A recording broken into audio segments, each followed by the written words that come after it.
Hello, everyone. Good morning, good afternoon, good evening, whatever your time schedule may be.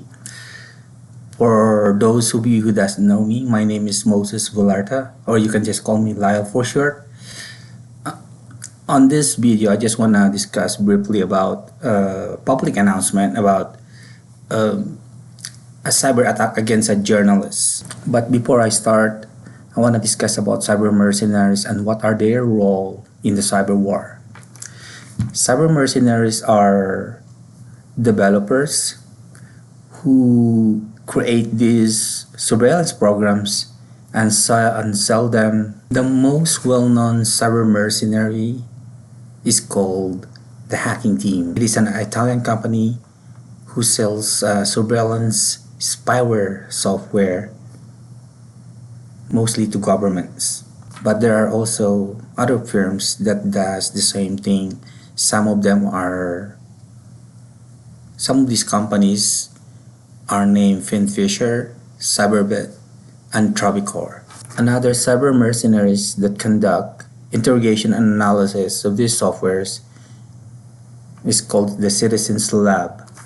The Citizen Lab studies information controls that impact the openness and security of the internet and that pose threats to human rights.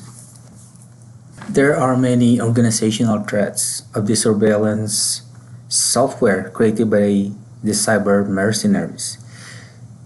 Some of these threats are cell phone surveillance, modern computer and microphone surveillance, and infiltration of emails, passwords, contacts, and files of a targeted individual or groups. A public announcement that I want to discuss about is about a US-based Ethiopian journalist that was again targeted with spyware.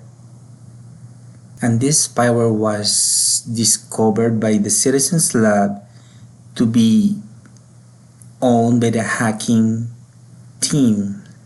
Through the Citizens Lab's investigation, they were able to figure out that an SSL certificate was issued by an RCS, stands for Remote Control System Certification Authority, which is a product owned by the Hacking Team.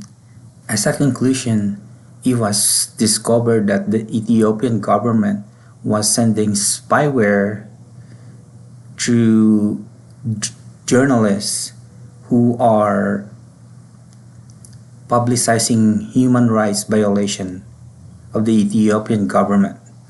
In this type of attack, I would think a countermeasure would be a layered defense, because we have a firewall as a perimeter guard, and then we have an IDPS, intrusion detection prevention system. The second countermeasure that I would think of is through access management, and that would be multi-factor authentication. The third countermeasure against these kinds of attack is also a cybersecurity training and awareness of all the employees of the organization.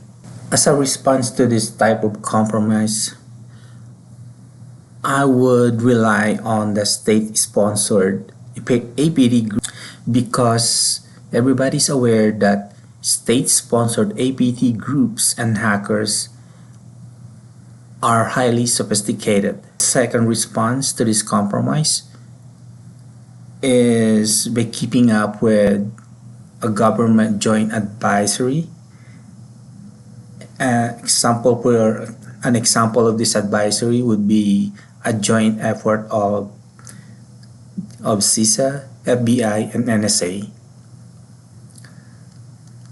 Another response to this type of compromise that I believe would be very helpful is by establishing a risk management programs. Risk management programs involves incident response, business continuity, and high availability of resources.